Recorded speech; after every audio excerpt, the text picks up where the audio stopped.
But unfortunately for this little boy, a senior writer at Deadspin named Karen J. Phillips, and yes, that's a man apparently, saw this as an opportunity to race bait. So he grabbed a photo of the young boy that only showed the side of his face that had the black paint on it. And he then published an article where he accused the fan of, quote, hating black people and the Native Americans at the same time. The whole piece is just outrageous, to say the least. It's obvious the writer left out the full truth just for clicks. Regardless of whether he ruins this boy's life or not, he deserves to get sued for defamation. Eric Scheiner joins me now to discuss this, director at MRCTV. Eric, thanks for being with us. It's great to have you back. Yeah, it's great to be back. Thanks for having me. Of course. So this is, I think, a new low for left-wing sports media. I mean, this is just next-level race baiting and so sad for the innocent child. Why is the man behind this hit piece trying to ruin this poor kid's life? Well, let's start off with his name. You mentioned it. It's Karen Phillips. Yeah. The man is a Karen. Yeah. He is named Karen. You couldn't aptly name this person anymore. This is what the media does. They try to start this type of narrative to cause some controversy, to get some clicks.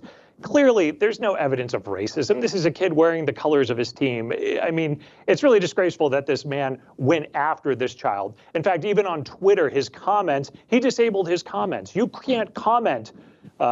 He was like, oh, this is awful. I think this is really bad. But you can't comment on what I have to say. I'm disabling comments on his own Twitter feed.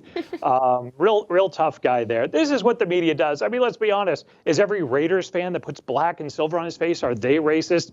And what if you're a Broncos fan and you paint yourself orange? Are you guilty of Trump appropriation? Think about that. That's a great question. I think we need answers from Karen.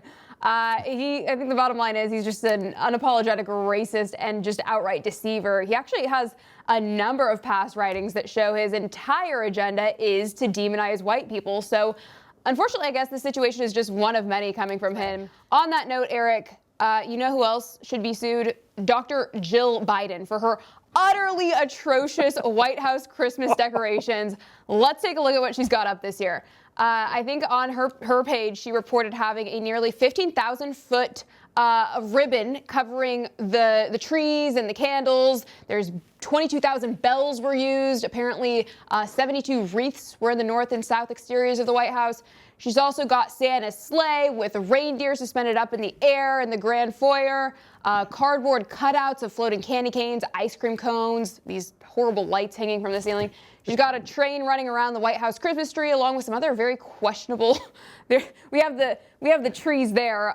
They look like COVID molecules to me. The whole thing is just awful, Eric. It's just hideous. I mean, Jill said the theme was synonymous with embracing your inner child and remembering her childhood favorite, 'Twas the Night Before Christmas. But I think this looks a lot more like The Nightmare Before Christmas. What do you think? Well, let's be honest. You said it's about embracing the inner child, and who knows how to embrace minors better than a Biden? I mean, if you look at history. Yeah, the COVID-19 looking decorations. My favorite was the pink flamingo wearing the tie. I know. What's up, fuzzy pink flamingos wearing the tie? This looks really tacky. This I think there was a warehouse when all the malls from the 70s and 80s, when they went out of business, that they stored all the Christmas decorations that they used in the mall. And Jill got them at a discount. Maybe it was a budget-saving measure. Who knows? That's what this reminds me of. It's really, really tacky. While we are talking about these crazy Christmas charades, we have to also discuss the stockings. Apparently, Dr. Jill has officially broken the tradition of the 2 previous years hanging stockings for each of the Biden 6 acknowledged grandchildren.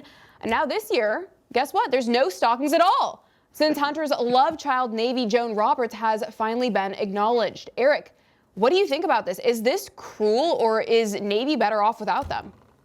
Well, the White House is officially saying that they're going to decorate and hang the stockings at Camp David. Mm-hmm. And when a reporter asked about, well, will Navy Joan Roberts have a stocking at Camp David, Well, they didn't know. They're going to have to look into that. No response at this time. Okay. You got to wonder why all of a sudden they're not hanging stockings at the White House. I hear Davy Jones wasn't invited to Thanksgiving either. There's reports of that. Oh. So it seems like they're having a whole issue and a whole problem addressing Navy Joan Roberts. And this has been ongoing, and it seems it will continue. It'll be interesting to see if now, because people are asking questions, if they do decide to hang and photograph a stocking for Navy Joan Roberts at the house at Camp David.